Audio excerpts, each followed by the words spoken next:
Hello everybody, welcome back. Today as well we have got to another video. In this video I'll show you how you can fix ChatGPT not responding problem. But before that, please do make sure to like our video, subscribe our channel, and yes, without any further delay, let's get started.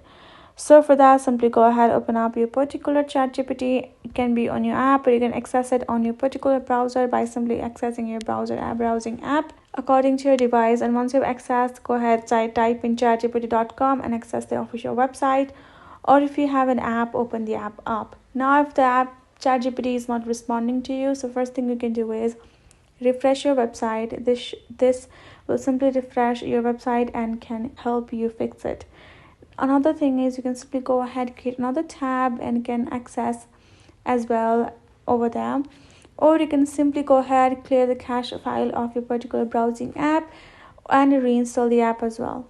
If you have the app installed, then go to App Store and check out whether your app is updated or not. If your app is not updated, it cannot respond to you. That can happen, so simply go ahead and refresh your particular ChatGPT app and you're good to go. Update it and clear out the cache file as well, and you're good to go.